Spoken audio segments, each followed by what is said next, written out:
21st Century Classics presents The Color Out of Space, written by H.P. Lovecraft, narrated by Quinn Parker.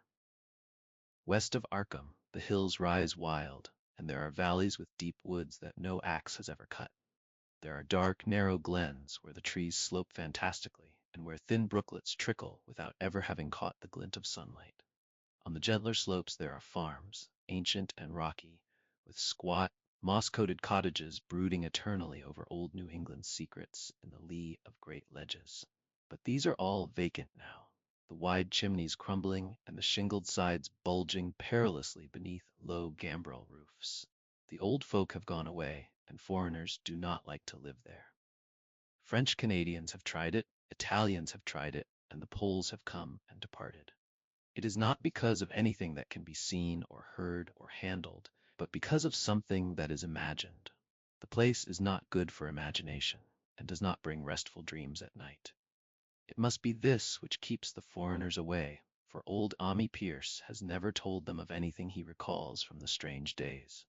Ami, whose head has been a little queer for years, is the only one who still remains, or who ever talks of the strange days. And he dares to do this because his house is so near the open fields and the traveled roads around Arkham. There was once a road over the hills and through the valleys that ran straight where the blasted heath is now. But people ceased to use it, and a new road was laid curving far toward the south. Traces of the old one can still be found amidst the weeds of a returning wilderness, and some of them will doubtless linger even when half the hollows are flooded for the new reservoir. Then the dark woods will be cut down, and the blasted heath will slumber far below blue waters, whose surface will mirror the sky and ripple in the sun. And the secrets of the strange days will be one with the deep secrets, one with the hidden lore of old ocean and all the mystery of primal earth. When I went into the hills and vales to survey for the new reservoir, they told me the place was evil. They told me this in Arkham, and because that is a very old town full of witch legends, I thought the evil must be something which grandmas had whispered to children through centuries.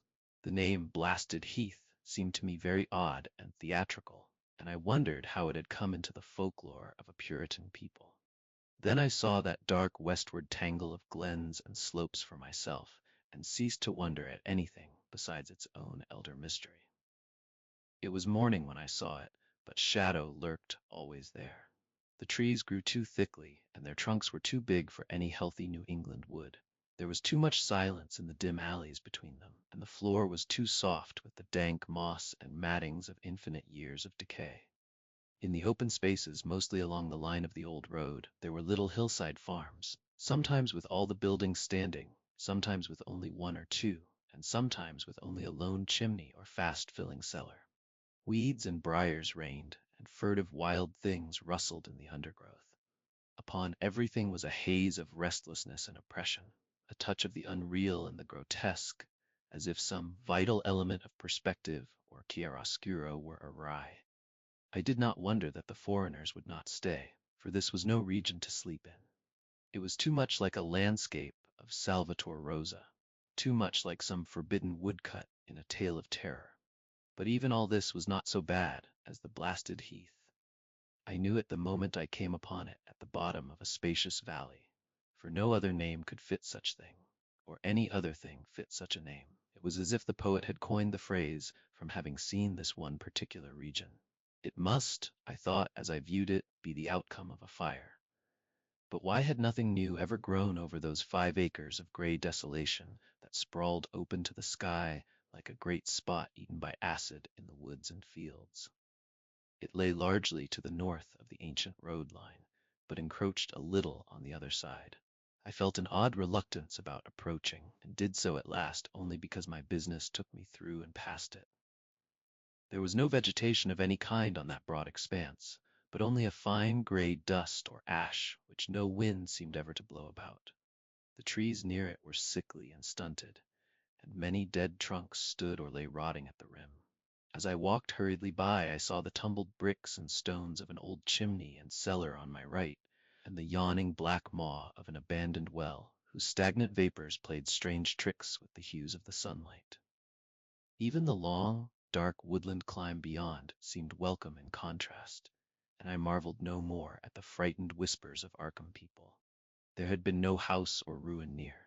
Even in the old days, the place must have been lonely and remote. And at twilight, dreading to repass that ominous spot, I walked circuitously back to the town by the curving road on the south. I vaguely wished some clouds would gather, for odd timidity about the deep skyey voids above had crept into my soul. In the evening, I asked old people in Arkham about the blasted heath, and what was meant by that phrase, strange days, which so many evasively muttered. I could not, however, get any good answers, except that all the mystery was much more recent than I had dreamed. It was not a matter of old legendary at all, but something within the lifetime of those who spoke. It had happened in the 80s, and a family had disappeared or was killed. Speakers would not be exact, and because they all told me to pay no attention to old Ammi Pierce's crazy tales, I sought him out the next morning, having heard that he lived alone in the ancient, tottering cottage where the trees first begin to get very thick. It was a fearsomely ancient place, and had begun to exude the faint miasmal odor which clings about houses that have stood too long. Only with persistent knocking could I rouse the aged man, and when he shuffled timidly to the door, I could tell he was not glad to see me. He was not so feeble as I had expected, but his eyes drooped in a curious way, and his unkempt clothing and white beard made him seem very worn and dismal. Not knowing just how he could best be launched on his tales, I feigned a matter of business, told him of my surveying, and asked vague questions about the district. He was far brighter and more educated than I had been led to think, and before I knew it had grasped quite as much of the subject as any man I had talked with in Arkham. He was not like other rustics I had known in the sections where reservoirs were to be. From him, there were no protests at the miles of old wood and farmland to be blotted out, though perhaps there would have been had not his home lain outside the bounds of the future lake. Relief was all that he showed. Relief at the doom of the dark ancient valleys through which he had roamed all his life. They were better under water now, better under water since the strange days. And with this opening his husky voice sank low, while his body leaned forward and his right forefinger began to point shakily and impressively. It was then that I heard the story, and as the rambling voice scraped and whispered on, I shivered again and again, despite the summer day. Often I had to recall the speaker from ramblings, piece out scientific points which he knew only by a fading parrot memory of professors' talk, or bridge over gaps where his sense of logic and continuity broke down. When he was done, I did not wonder that his mind had snapped a trifle, or that the folk of Arkham would not speak much of the blasted heath.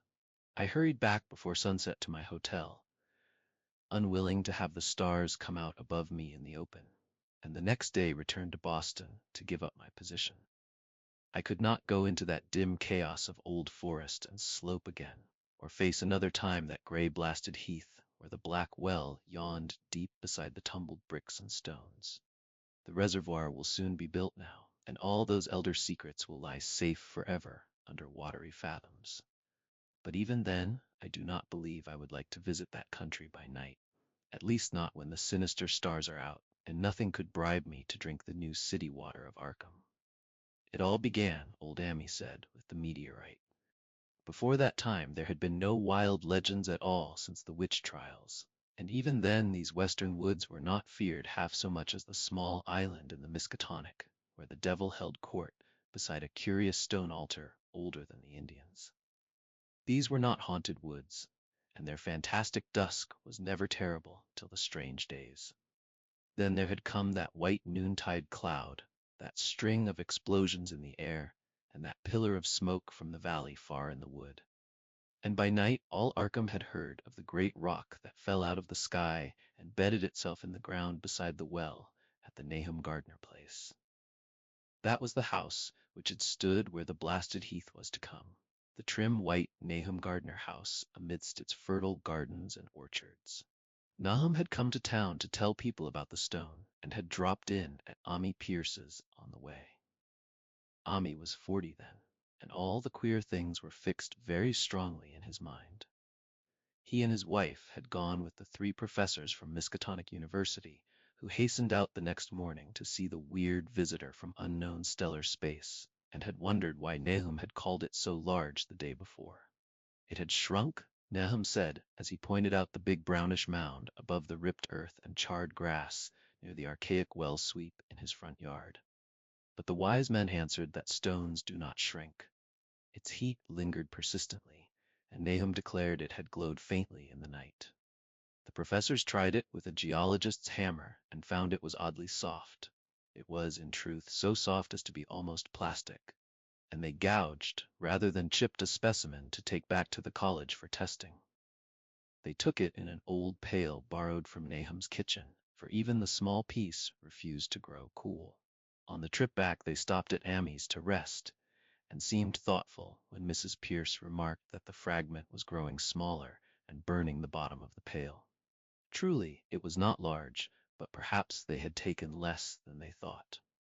The day after that, all this was in June of '82, the professors had trooped out again in a great excitement.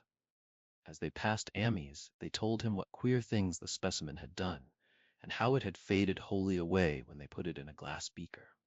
The beaker had gone, too, and the wise men talked of the strange stone's affinity for silicon. It had acted quite unbelievably in that well-ordered laboratory, doing nothing at all and showing no occluded gases when heated on charcoal, being wholly negative in the borax bead, and soon proving itself absolutely non-volatile at any producible temperature, including that of the oxyhydrogen blowpipe. On an anvil it appeared highly malleable, and in the dark its luminosity was very marked. Stubbornly refusing to grow cool, it soon had the college in a state of real excitement, and when upon heating before the spectroscope it displayed shining bands, unlike any known colors of the normal spectrum. There was much breathless talk of new elements, bizarre optical properties, and other things which puzzled men of science are wont to say when faced by the unknown. Hot as it was, they tested it in a crucible with all the proper reagents. Water did nothing. Hydrochloric acid was the same. Nitric acid and even aqua regia merely hissed and spattered against its torrid invulnerability. Amy had difficulty in recalling all these things, but recognized some solvents as I mentioned them in the usual order of use. There were ammonia and caustic soda, alcohol and ether, nauseous carbon disulfide, and a dozen others. But although the weight grew steadily less as time passed and the fragment seemed to be slightly cooling, there was no change in the solvents to show that they had attacked the substance at all. It was a metal, though, beyond a doubt. It was magnetic, for one thing, and after its immersion in the acid solvents, there seemed to be faint traces of the Widmanstätten figures found on meteoric iron. When the cooling had grown very considerable, the testing was carried on in glass, and it was in a glass beaker that they left all the chips made of the original fragment during the work. The next morning, both chips and beaker were gone without trace, and only a charred spot marked the place on the wooden shelf where they had been. All this the professors told Ami as they paused at his door, and once more he went with them to see the stony messenger from the stars, though this time his wife did not accompany him. It had now most certainly shrunk, and even the sober professors could not doubt the truth of what they saw. All around the dwindling brown lump near the well was a vacant space, except where the earth had caved in, and whereas it had been a good 7 feet across the day before, it was now scarcely 5. It was still hot, and the sages studied its surface curiously as they detached another and larger piece with hammer and chisel. They gouged deeply this time, and as they pried away the smaller mass, they saw that the core of the thing was not quite homogeneous. They had uncovered what seemed to be the side of a large colored globule embedded in the substance. The color, which resembled some of the bands in the meteor's strange spectrum, was almost impossible to describe, and it was only by analogy that they called it color at all. Its texture was glossy, and upon tapping it appeared to promise both brittleness and hollowness. One of the professors gave it a smart blow with a hammer, and it burst with a nervous little pop. Nothing was emitted, and all trace of the thing vanished with the puncturing. It left behind a hollow spherical space about 3 inches across, and all thought it probable that others would be discovered as the enclosing substance wasted away.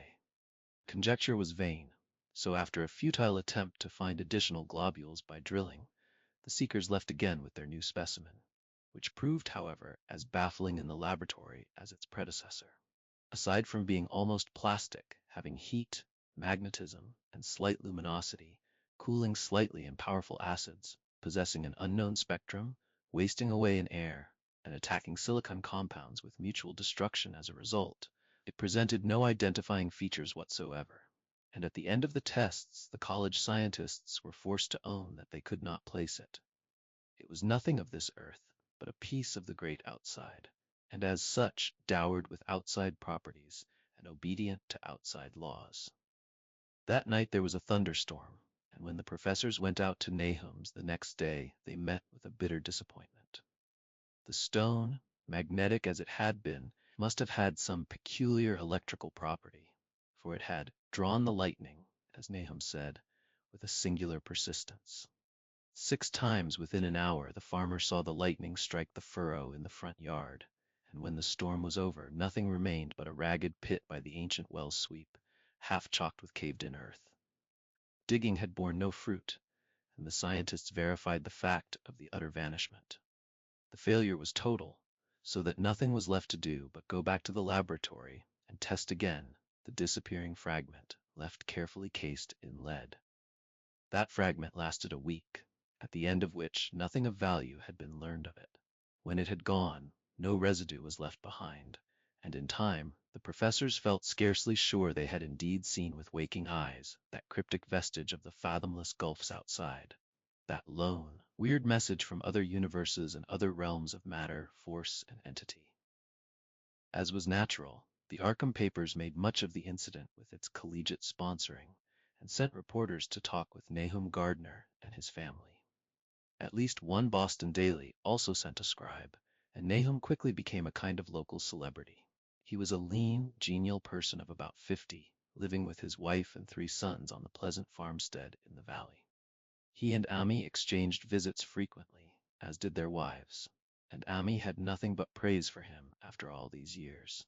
He seemed slightly proud of the notice his place had attracted, and talked often of the meteorite in the succeeding weeks.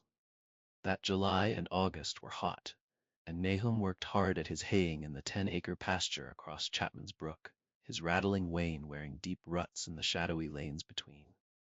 The labor tired him more than it had in other years, and he felt that age was beginning to tell on him. Then fell the time of fruit and harvest. The pears and apples slowly ripened, and Nahum vowed that his orchards were prospering as never before. The fruit was growing to phenomenal size and unwanted gloss, and in such abundance that extra barrels were ordered to handle the future crop. But with the ripening came sore disappointment, for of all that gorgeous array of specious lusciousness, not one single jot was fit to eat.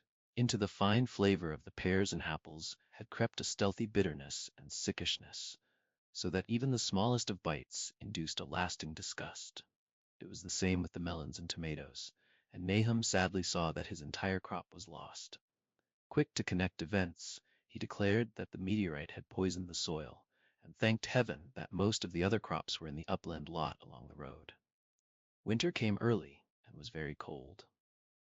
Ami saw Nahum less often than usual, and observed that he had begun to look worried.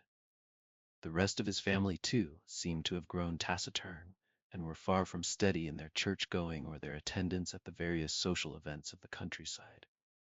For this reserve or melancholy no cause could be found, though all the household confessed now and then to poorer health and a feeling of vague disquiet. Nahum himself gave the most definite statement of anyone when he said he was disturbed about certain footprints in the snow. They were the usual winter prints of red squirrels, white rabbits, and foxes, but the brooding farmer professed to see something not quite right about their nature and arrangement. He was never specific, but appeared to think that they were not as characteristic of the anatomy and habits of squirrels and rabbits and foxes as they ought to be. Ami listened without interest to this talk until one night when he drove past Nahum's house in his sleigh on the way back from Clark's Corners.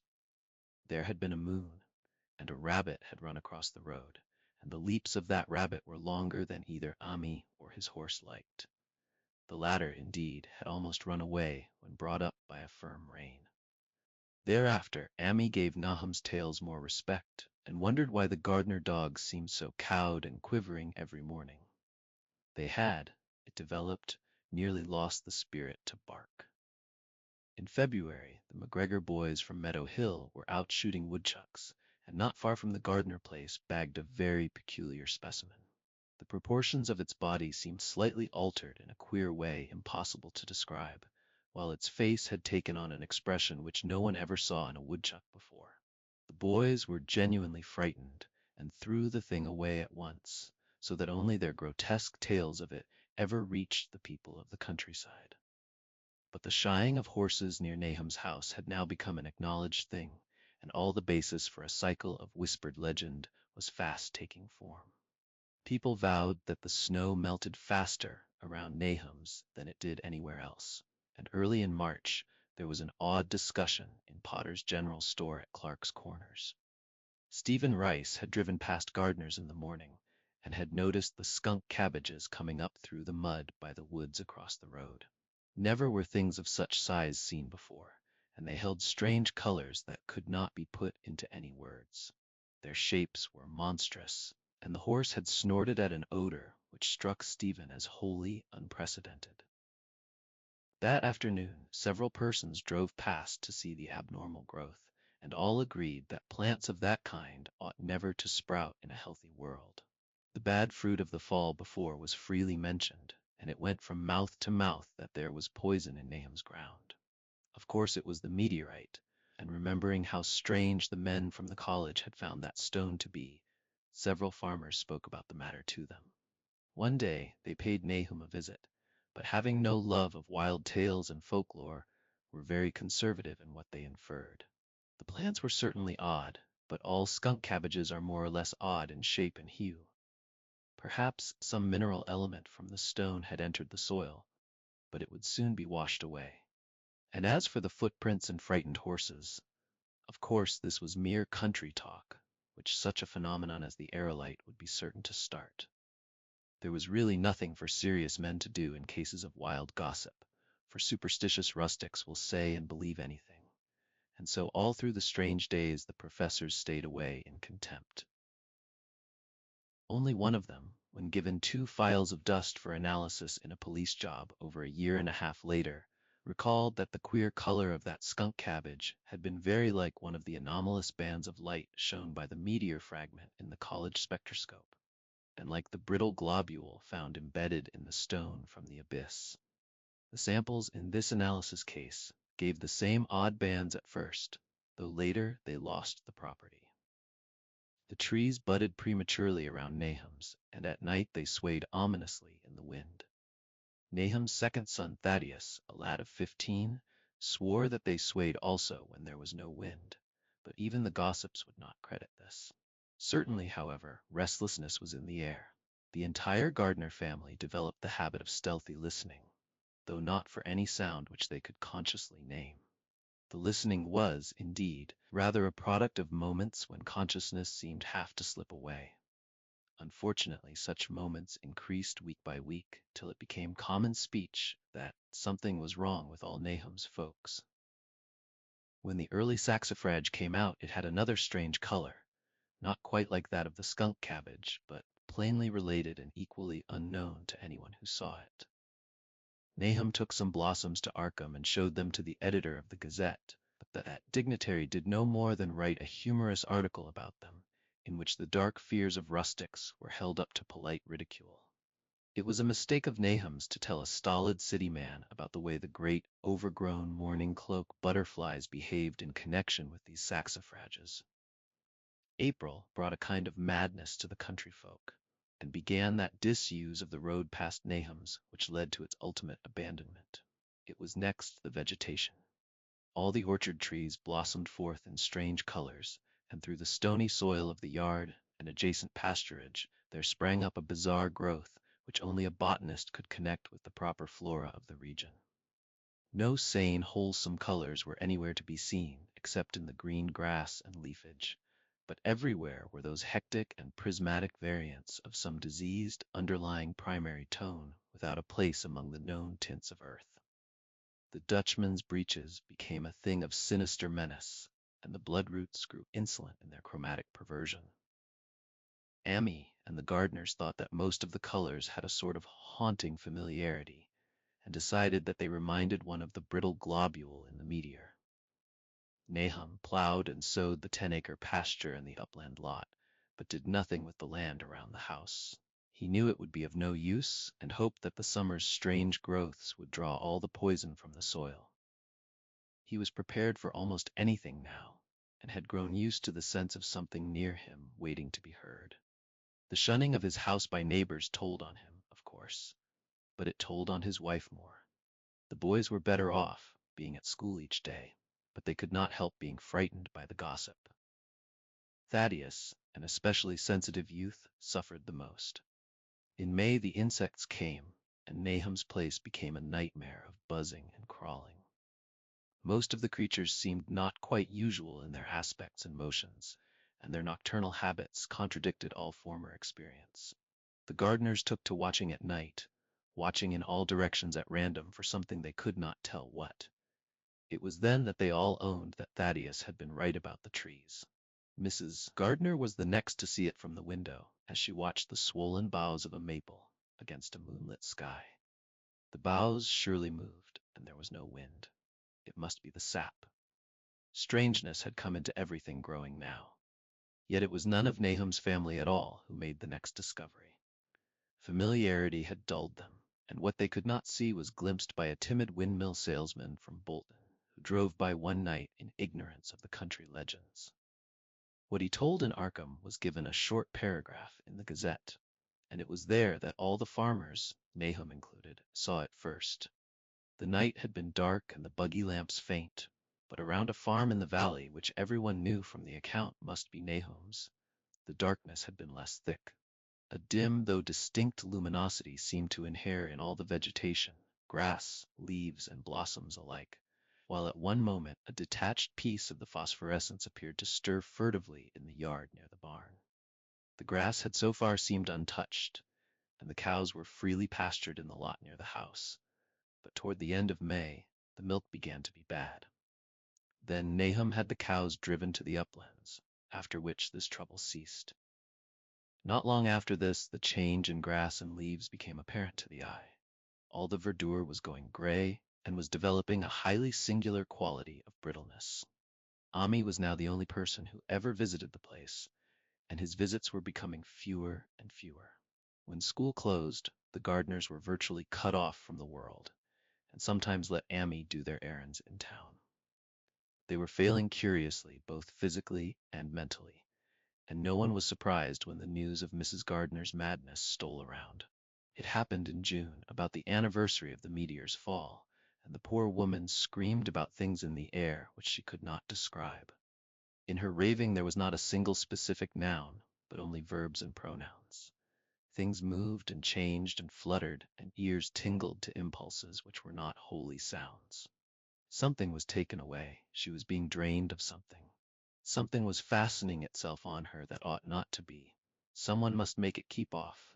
Nothing was ever still in the night. The walls and windows shifted. Nahum did not send her to the county asylum, but let her wander about the house as long as she was harmless to herself and others. Even when her expression changed, he did nothing. But when the boys grew afraid of her, and Thaddeus nearly fainted at the way she made faces at him, he decided to keep her locked in the attic. By July, she had ceased to speak and crawled on all fours, and before that month was over, Nahum got the mad notion that she was slightly luminous in the dark, as he now clearly saw was the case with the nearby vegetation. It was a little before this that the horses had stampeded. Something had aroused them in the night, and their neighing and kicking in their stalls had been terrible. There seemed virtually nothing to do to calm them, and when Nahum opened the stable door, they all bolted out like frightened woodland deer. It took a week to track all four, and when found, they were seen to be quite useless and unmanageable. Something had snapped in their brains, and each one had to be shot for its own good.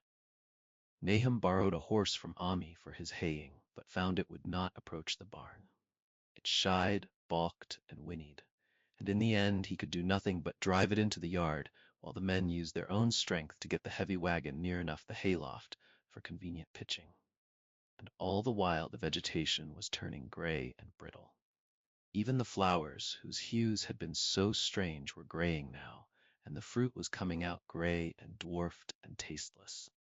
The asters and goldenrod bloomed gray and distorted, and the roses and zinnias and hollyhocks in the front yard were such blasphemous-looking things that Nahum's oldest boy Zenas cut them down.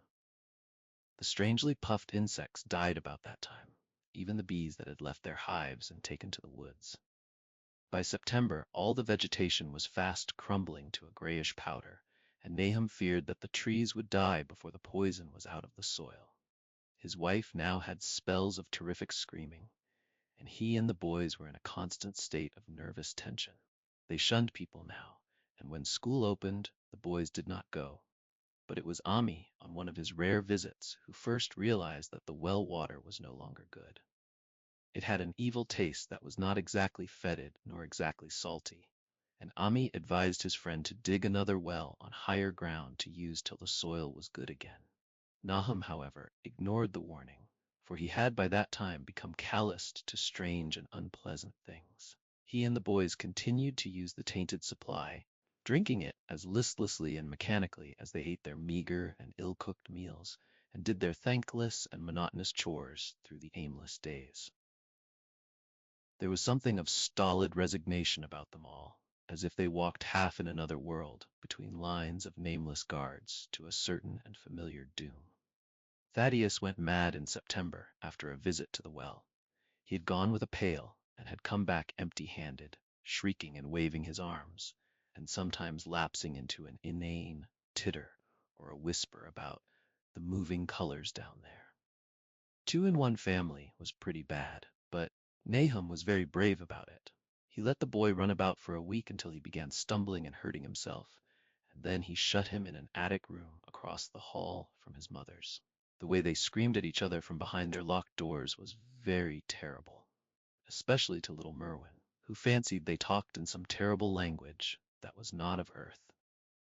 Merwin was getting frightfully imaginative, and his restlessness was worse after the shutting away of the brother who had been his greatest playmate. Almost at the same time the mortality among the livestock commenced. Poultry turned grayish and died very quickly, their meat being found dry and noisome upon cutting. Hogs grew inordinately fat, then suddenly began to undergo loathsome changes which no one could explain. Their meat was of course useless, and Nahum was at his wits' end. No rural veterinary would approach his place, and the city veterinary from Arkham was openly baffled. The swine began growing gray and brittle and falling to pieces before they died, and their eyes and muzzles developed singular alterations. It was very inexplicable, for they had never been fed from the tainted vegetation. Then something struck the cows. Certain areas or sometimes the whole body would be uncannily shriveled or compressed, and atrocious collapses or disintegrations were common. In the last stages, and death was always the result, there would be a graying and turning brittle like that which beset the hogs. There could be no question of poison, for all the cases occurred in a locked and undisturbed barn. No bites of prowling things could have brought the virus, for what live beast of earth can pass through solid obstacles? It must be only natural disease. Yet what disease could wreak such results was beyond any mind's guessing.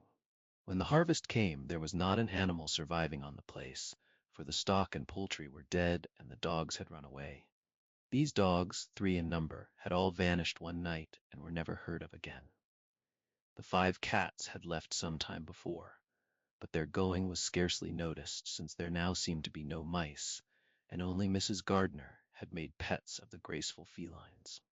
On the 19th of October, Nahum staggered into Ami's house with hideous news.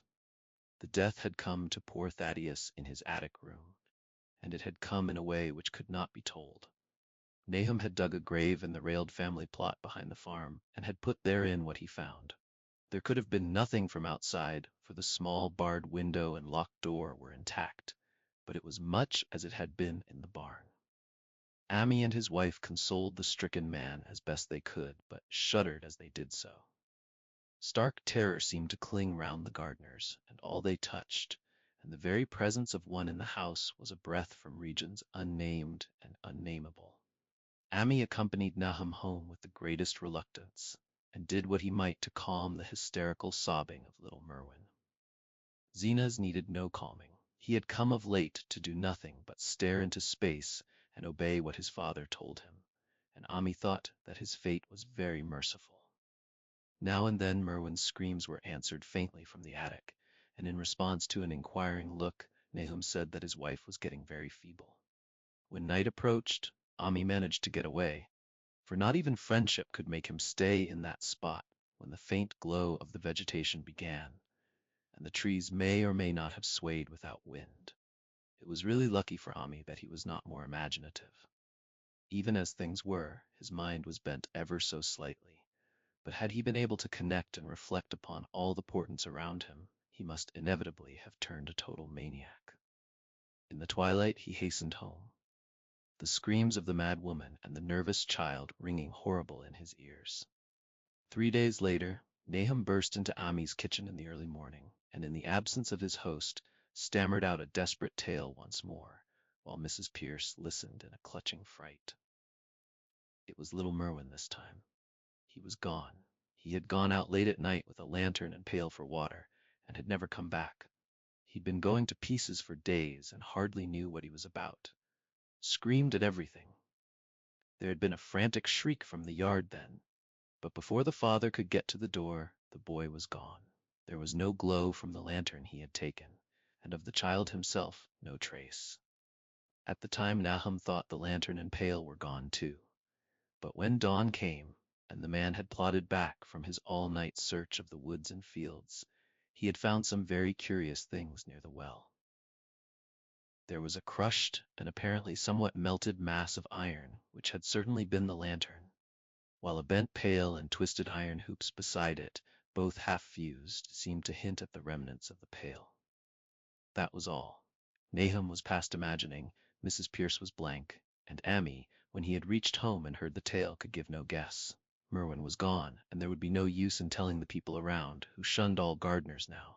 No use, either, in telling the city people at Arkham, who laughed at everything.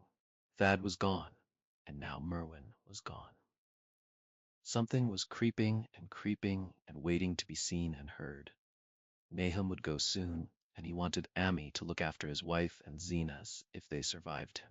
It must all be a judgment of some sort, though he could not fancy what for, since he had always walked uprightly in the Lord's ways so far as he knew. For over 2 weeks Ami saw nothing of Nahum, and then, worried about what might have happened, he overcame his fears and paid the Gardner place a visit. There was no smoke from the great chimney, and for a moment the visitor was apprehensive of the worst. The aspect of the whole farm was shocking.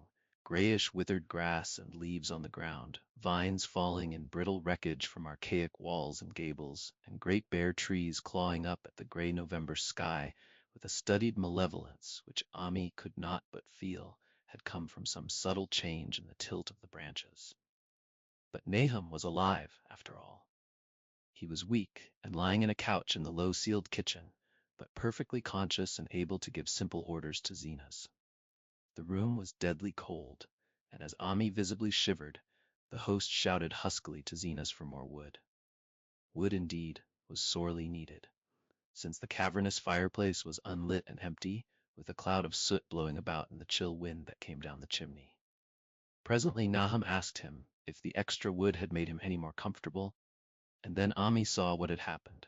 The stoutest cord had broken at last, and the hapless farmer's mind was proof against more sorrow. Questioning tactfully, Ami could get no clear data at all about the missing Zenas. In the well. He lives in the well, was all that the clouded father would say. Then there flashed across the visitor's mind a sudden thought of the mad wife, and he changed his line of inquiry. Nabby? Why, here she is, was the surprised response of poor Nahum, and Ami soon saw that he must search for himself. Leaving the harmless babbler on the couch, he took the keys from their nail beside the door and climbed the creaking stairs to the attic. It was very close and noisome up there, and no sound could be heard from any direction. Of the 4 doors in sight, only one was locked, and on this he tried various keys on the ring he had taken. The 3rd key proved the right one, and after some fumbling, Ami threw open the low white door. It was quite dark inside, for the window was small and half obscured by the crude wooden bars, and Ami could see nothing at all on the wide planked floor. The stench was beyond enduring, and before proceeding further he had to retreat to another room and return with his lungs filled with breathable air. When he did enter, he saw something dark in the corner, and upon seeing it more clearly, he screamed outright. While he screamed, he thought a momentary cloud eclipsed the window, and a second later he felt himself brushed as if by some hateful current of vapor. Strange colors danced before his eyes, and had not a present horror numbed him, he would have thought of the globule in the meteor that the geologist's hammer had shattered, and of the morbid vegetation that had sprouted in the spring.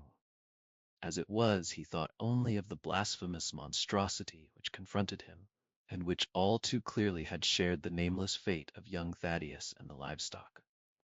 But the terrible thing about the horror was that it very slowly and perceptibly moved as it continued to crumble.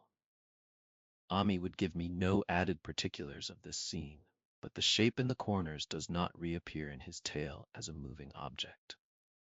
There are things which cannot be mentioned, and what is done in common humanity is sometimes cruelly judged by the law. I gathered that no moving thing was left in that attic room, and that to leave anything capable of motion there would have been a deed so monstrous as to damn any accountable being to eternal torment. Anyone but a stolid farmer would have fainted or gone mad, but Ami walked conscious through that low doorway and locked the accursed secret behind him. There would be Nahum to deal with now. He must be fed and tended, and removed to some place where he could be cared for. Commencing his descent of the dark stairs, Ami heard a thud below him. He even thought a scream had been suddenly choked off, and recalled nervously the clammy vapor which had brushed by him in that frightful room above. What presence had his cry and entry started up? Halted by some vague fear, he heard still further sounds below. Indubitably there was a sort of heavy dragging and a most detestably sticky noise, as of some fiendish and unclean species of suction. With an associative sense goaded to feverish heights, he thought unaccountably of what he had seen upstairs. Good God! What eldritch dream world was this into which he had blundered? He dared move neither backward nor forward, but stood there trembling at the black curve of the boxed-in staircase. Every trifle of the scene burned itself into his brain. The sounds, the sense of dread expectancy, the darkness, the steepness of the narrow steps, and merciful heaven, the faint but unmistakable luminosity of all the woodwork in sight, steps, sides, exposed laths, and beams alike. Then there burst forth a frantic whinny from Hami's horse outside, followed at once by a clatter which told of a frenzied runaway. In another moment, horse and buggy had gone beyond earshot, leaving the frightened man on the dark stairs to guess what had sent them. But that was not all. There had been another sound out there. A sort of liquid splash, water. It must have been the well. He had left Hero untied near it, and a buggy wheel must have brushed the coping and knocked in a stone. And still the pale phosphorescence glowed in that detestably ancient woodwork. God, how old the house was! Most of it built before 1700. A feeble scratching on the floor downstairs now sounded distinctly, and Ami's grip tightened on a heavy stick he had picked up in the attic for some purpose. Slowly nerving himself, he finished his descent and walked boldly toward the kitchen. But he did not complete the walk, because what he sought was no longer there. It had come to meet him, and it was still alive after a fashion. Whether it had crawled or whether it had been dragged by any external forces, Ami could not say, but the death had been at it. Everything had happened in the last half hour, but collapse, graying, and disintegration were already far advanced. There was a horrible brittleness, and dry fragments were scaling off. Ami could not touch it, but looked horrifiedly into the distorted parody that had been a face. What was it, Nahum? What was it? He whispered, and the cleft, bulging lips were just able to crackle out a final answer. Nothing, nothing. The color? It burns, cold and wet, but it burns. It lived in the well. I seen it, a kind of smoke, just like the flowers last spring. The well shone at night. Thad and Merwin and Zena's, everything alive, sucking the life out of everything. In that stone, it must have come in that stone, peas in the whole place. Don't know what it wants. That round thing the men from the college dug out in the stone, they smashed it.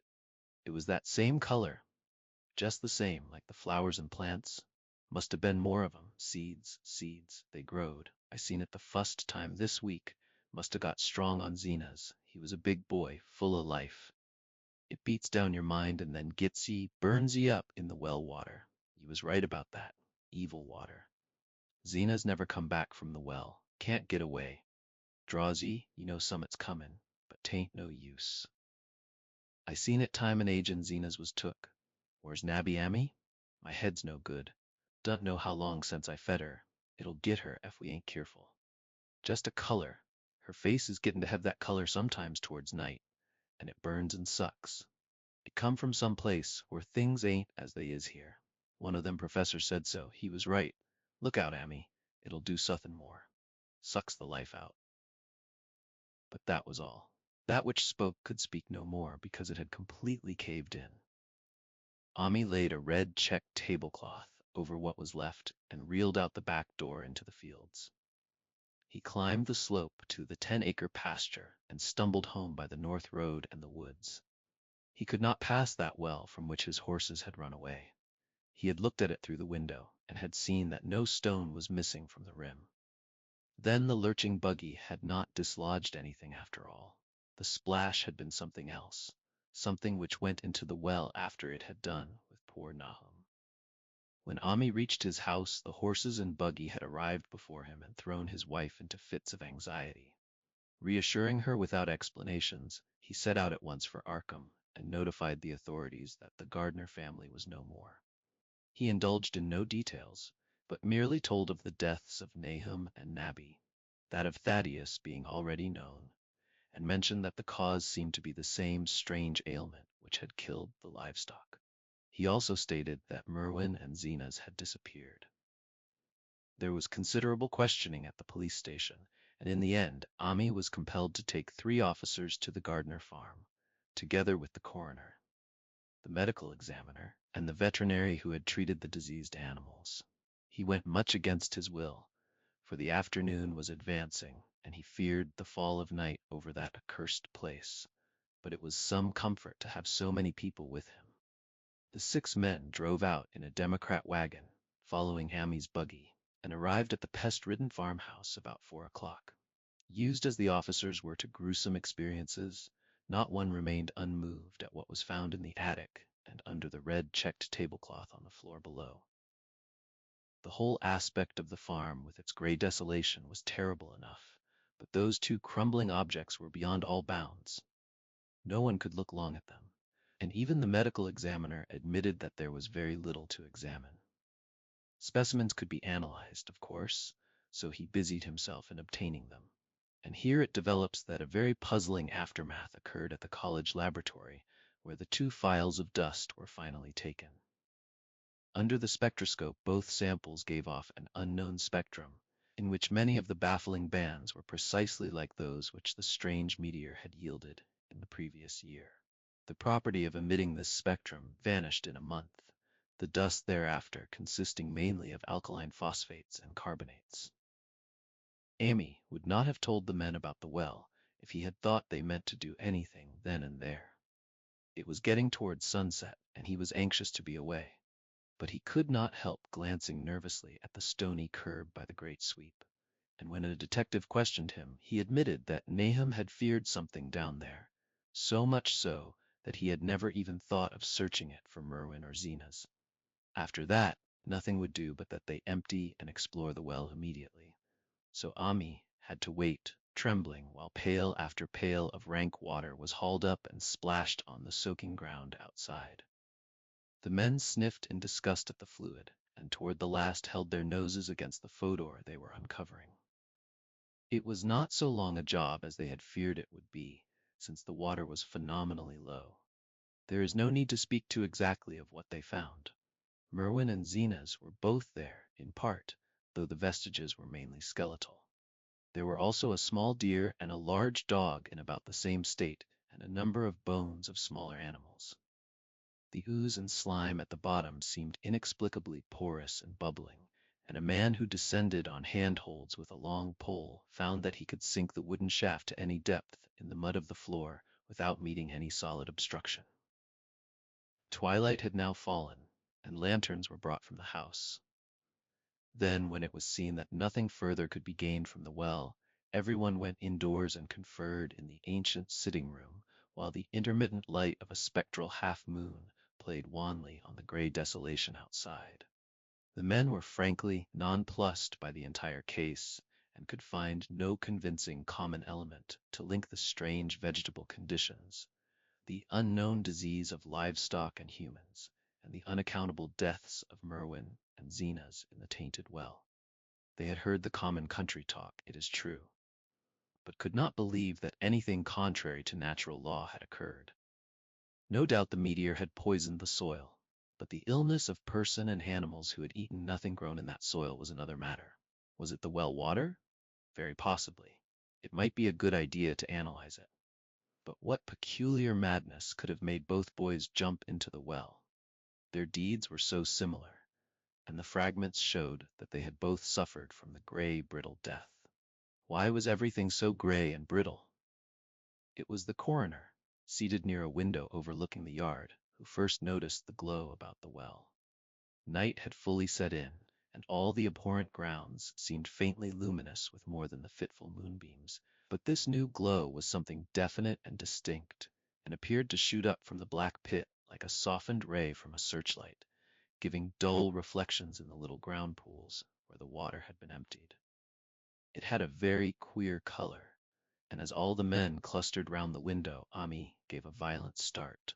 For this strange beam of ghastly miasma was to him of no unfamiliar hue. He had seen that color before, and feared to think what it might mean. He had seen it in the nasty brittle globule in that aerolite 2 summers ago, had seen it in the crazy vegetation of the springtime, and had thought he had seen it for an instant that very morning against the small barred window of that terrible attic room where nameless things had happened. It had flashed there a second, and a clammy and hateful current of vapor had brushed past him, and then poor Nahum had been taken by something of that color. He had said so at the last, said it was like the globule and the plants. After that had come the runaway in the yard and the splash in the well, and now that well was belching forth to the night a pale, insidious beam of the same demoniac tint. It does credit to the alertness of Ami's mind that he puzzled even at that tense moment over a point which was essentially scientific.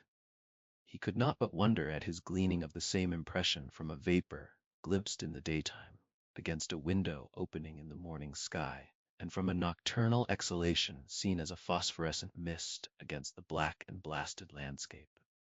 It wasn't right. It was against nature, and he thought of those terrible last words of his stricken friend. It come from some place where things ain't as they is here. One o' them professors said so.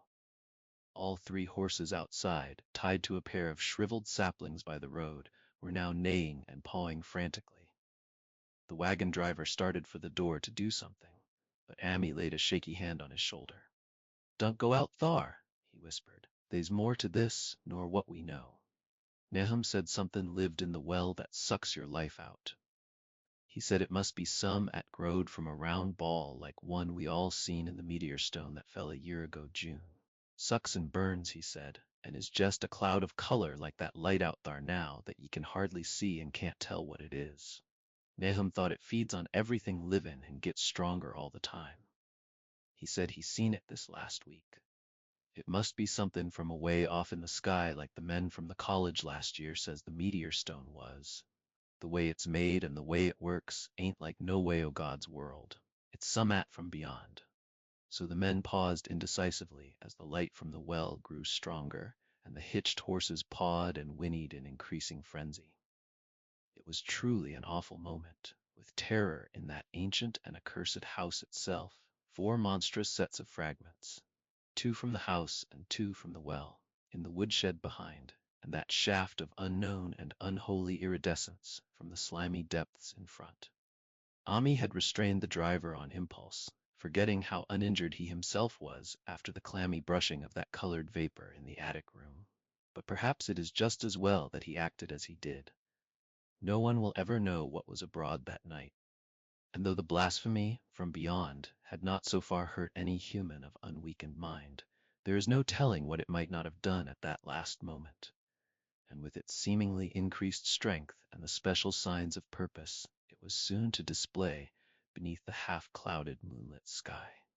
All at once, one of the detectives at the window gave a short, sharp gasp. The others looked at him, and then quickly followed his own gaze upward, to the point at which its idle straying had been suddenly arrested. There was no need for words. What had been disputed in country gossip was disputable no longer, and it is because of the thing which every man of that party agreed in whispering later on, that strange days are never talked about in Arkham. It is necessary to premise that there was no wind at that hour of the evening. One did arise not long afterward, but there was absolutely none then. Even the dry tips of the lingering hedge mustard, gray and blighted, and the fringe on the roof of the standing Democrat wagon were unstirred. And yet amid that tense, godless calm, the high, bare boughs of all the trees in the yard were moving. They were twitching morbidly and spasmodically, clawing in convulsive and epileptic madness at the moonlit clouds, scratching impotently in the noxious air as if jerked by some allied and bodiless line of linkage with subterrene horrors writhing and struggling below the black roots. Not a man breathed for several seconds. Then a cloud of darker depth passed over the moon, and the silhouette of clutching branches faded out momentarily. At this there was a general cry, muffled with awe, but husky and almost identical from every throat. For the terror had not faded with the silhouette, and in a fearsome instant of deeper darkness the watchers saw wriggling at the treetop height 1,000 tiny points of faint and unhallowed radiance, tipping each ball like the fire of St. Elmo or the flames that come down on the apostles' heads at Pentecost. It was a monstrous constellation of unnatural light, like a glutted swarm of corpse-fed fireflies dancing hellish sarabands over an accursed marsh, and its color was that same nameless intrusion which Ami had come to recognize and dread. All the while the shaft of phosphorescence from the well was getting brighter and brighter, bringing to the minds of the huddled men a sense of doom and abnormality which far outraced any image their conscious minds could form. It was no longer shining out, it was pouring out, and as the shapeless stream of unplaceable color left the well, it seemed to flow directly into the sky. And in the fearsome instant of deeper darkness, the watchers saw wriggling at that treetop height 1,000 tiny points of faint and unhallowed radiance, tipping each bough like the fire of St. Elmo. And all the while the shaft of phosphorescence from the well was getting brighter and brighter, and bringing to the minds of the huddled men a sense of doom and abnormality. It was no longer shining out, it was pouring out, and as the shapeless stream of unplaceable color left the well, it seemed to flow directly into the sky. The veterinary shivered and walked to the front door to drop the heavy extra bar across it. Ami shook no less, and had to tug and point for lack of a controllable voice when he wished to draw notice to the growing luminosity of the trees. The neighing and stamping of the horses had become utterly frightful, but not a soul of that group in the old house would have ventured forth for any earthly reward. With the moments the shining of the trees increased, while their restless branches seemed to strain more and more toward verticality. The wood of the well sweep was shining now, and presently a policeman dumbly pointed to some wooden sheds and beehives near the stone wall on the west. They were commencing to shine too, though the tethered vehicles of the visitors seemed so far unaffected. Then there was a wild commotion and clopping in the road, and as Ami quenched the lamp for better seeing, they realized that the span of frantic grays had broken their sapling and run off with the Democrat wagon. The shock served to loosen several tongues, and embarrassed whispers were exchanged. "It spreads on everything organic that's been around here," muttered the medical examiner. No one replied, but the man who had been in the well gave a hint that his long pole must have stirred up something intangible. It was awful, he added. There was no bottom at all, just ooze and bubbles and the feeling of something lurking under there. Ami's horse still pawed and screamed deafeningly in the road outside, and nearly drowned its owner's faint quaver as he mumbled his formless reflections. It come from that stone. It growed down Thar. It got everything living. It fed itself on 'em, mind and body. Thad and Merwin, Zenas and Nabby, Nahum was the last. They all drunk the water. It got strong on 'em. It come from beyond, where things ain't like they be here. Now it's going home. At this point, as the column of unknown color flared suddenly stronger and began to weave itself into fantastic suggestions of shape, which each spectator later described differently, there came from poor tethered hero such a sound as no man before or since ever heard from a horse. Every person in that low-pitched sitting room stopped his ears, and Ami turned away from the window in horror and nausea. Words could not convey it. When Ami looked out again, the hapless beast lay huddled inert on the moonlit ground between the splintered shafts of the buggy. That was the last of Hero, till they buried him next day. But the present was no time to mourn, for almost at this instant a detective silently called attention to something terrible in the very room with them. In the absence of the lamplight, it was clear that a faint phosphorescence had begun to pervade the entire apartment. It glowed on the broad planked floor where the rag carpet left it bare, and shimmered over the sashes of the small paned windows. It ran up and down the exposed corner posts, coruscated about the shelf and mantel, and infected the very doors and furniture. Each minute saw it strengthen, and at last it was very plain that healthy living things must leave that house. Ami showed them the back door and the path up through the fields to the 10-acre pasture. They walked and stumbled as in a dream, and did not dare look back till they were far away on the high ground. They were glad of the path, for they could not have gone the front way, by that well. It was bad enough passing the glowing barn and sheds, and those shining orchard trees with their gnarled, fiendish contours. But thank heaven, the branches did their worst twisting high up. The moon went under some very black clouds as they crossed the rustic bridge over Chapman's Brook, and it was blind groping from there to the open meadows. When they looked back toward the valley and the distant Gardner place at the bottom, they saw a fearsome sight.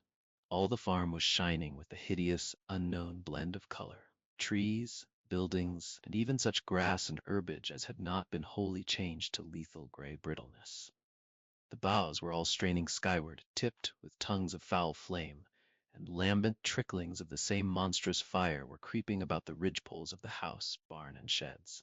It was a scene from a vision of Fuseli, and over all the rest reigned that riot of luminous amorphousness, that alien and undimensioned rainbow of cryptic poison from the well, seething, feeling, lapping, reaching, scintillating, straining, and malignly bubbling in its cosmic and unrecognizable chromaticism. Then, without warning, the hideous thing shot vertically up toward the sky like a rocket or meteor, leaving behind no trail and disappearing through a round and curiously regular hole in the clouds before any man could gasp or cry out.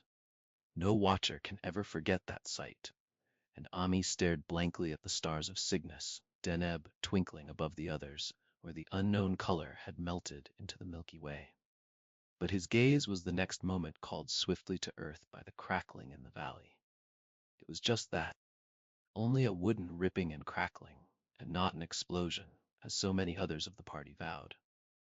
Yet the outcome was the same, for in one feverish kaleidoscopic instant there burst up from that doomed and accursed farm a gleamingly eruptive cataclysm of unnatural sparks and substance, blurring the glance of the few who saw it, and sending forth to the zenith a bombarding cloudburst of such colored and fantastic fragments as our universe must needs disown. Through quickly reclosing vapors, they followed the great morbidity that had vanished, and in another second they had vanished too.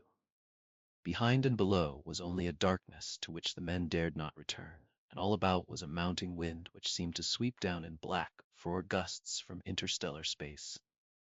It shrieked and howled, and lashed the fields and distorted woods in a mad cosmic frenzy, till soon the trembling party realized it would be no use waiting for the moon to show what was left down there at Nahum's. Too awed even to hint theories, The 7 shaking men trudged back toward Arkham by the North Road. Ami was worse than his fellows, and begged them to see him inside his own kitchen, instead of keeping straight on to town. He did not wish to cross the blighted, wind-whipped woods alone to his home on the main road, for he had had an added shock that the others were spared, and was crushed forever with a brooding fear he dared not even mention for many years to come. As the rest of the watchers on that tempestuous hill had stolidly set their faces toward the road, Ami had looked back an instant at the shadowed valley of desolation so lately sheltering his ill-starred friend. And from that stricken, faraway spot he had seen something feebly rise, only to sink down again upon the place from which the great shapeless horror had shot into the sky. It was just a color, but not any color of our earth or heavens. And because Ami recognized that color, and knew that this last faint remnant must still lurk down there in the well, he has never been quite right since. Ami would never go near the place again. It is 44 years now since the horror happened, but he has never been there, and will be glad when the new reservoir blots it out. I shall be glad, too, for I do not like the way the sunlight changed color around the mouth of that abandoned well I passed. I hope the water will always be very deep, but even so I shall never drink it. I do not think I shall visit the Arkham country hereafter. 3 of the men who had been with Ami returned the next morning to see the ruins by daylight, but there were not any real ruins. Only the bricks of the chimney, the stones of the cellar, some mineral and metallic litter here and there, and the rim of that nefandous well. Save for Ami's dead horse, which they towed away and buried, and the buggy which they shortly returned to him, everything that had ever been living had gone. 5 eldritch acres of dusty gray desert remained, nor has anything ever grown there since. To this day it sprawls open to the sky like a great spot eaten by acid in the woods and fields, and the few who have ever dared glimpse it, in spite of the rural tales, have named it the Blasted Heath. The rural tales are queer. They might be even queerer if city men and college chemists could be interested enough to analyze the water from that disused well, or the gray dust that no wind seems ever to disperse. Botanists, too, ought to study the stunted flora on the borders of that spot, for they might shed light on the country notion that the blight is spreading, little by little, perhaps an inch a year. People say the color of the neighboring herbage is not quite right in the spring, and that wild things leave queer prints in the light winter snow. Snow never seems quite so heavy on the Blasted Heath as it is elsewhere. Horses, the few that are left in this motor age, grow skittish in the silent valley, and hunters cannot depend on their dogs too near the splotch of grayish dust. They say the mental influences are very bad, too. Numbers went queer in the years after Nahum's taking, and always they lacked the power to get away. Then the stronger-minded folk all left the region, and only the foreigners tried to live in the crumbling old homesteads. They could not stay, though, and one sometimes wonders what insight beyond ours their wild, weird stories of whispered magic have given them. Their dreams at night, they protest, are very horrible in that grotesque country, and surely the very look of the dark realm is enough to stir a morbid fancy. No traveler has ever escaped a sense of strangeness in those deep ravines, and artists shiver as they paint thick woods whose mystery is as much of the spirits as of the eye. I myself am curious about the sensation I derived from my one lone walk before Ami told me his tale. When twilight came, I had vaguely wished some clouds would gather, for odd timidity about the deep skyey voids above had crept into my soul. Do not ask me for my opinion. I do not know, that is all. There was no one but Ami to question, for Arkham people will not talk about the strange days, and all 3 professors who saw the aerolite and its colored globule are dead. There were other globules, depend upon that. One must have fed itself and escaped, and probably there was another which was too late. No doubt it is still down the well. I know there was something wrong with the sunlight I saw above that miasmal brink. The rustics say the blight creeps an inch a year, so perhaps there is a kind of growth or nourishment even now. But whatever demon hatchling is there, it must be tethered to something, or else it would quickly spread. Is it fastened to the roots of those trees that claw the air? One of the current Arkham tales is about fat oaks that shine and move as they ought not to do at night. What it is, only God knows. In terms of matter, I suppose the thing Ami described would be called a gas. But this gas obeyed laws that are not of our cosmos. This was no fruit of such worlds and suns as shine on the telescopes and photographic plates of our observatories. This was no breath from the skies whose motions and dimensions our astronomers measure or deem too vast to measure. It was just a color out of space, a frightful messenger from unformed realms of infinity beyond all nature as we know it, from realms whose mere existence stuns the brain and numbs us with the black extra-cosmic gulfs it throws open before our frenzied eyes. I doubt very much if Ami consciously lied to me, and I do not think his tale was all a freak of madness, as the townsfolk had forewarned. Something terrible came to the hills and valleys on that meteor, and something terrible, though I know not in what proportion, still remains. I shall be glad to see the water come. Meanwhile, I hope nothing will happen to Ami. He saw so much of the thing, and its influence was so insidious. Why has he never been able to move away? How clearly he recalled those dying words of Nahum's. Can't get away, draws ye know summat's comin', but 'tain't no use. Ami is such a good old man. When the reservoir gang gets to work, I must write the chief engineer to keep a sharp watch on him.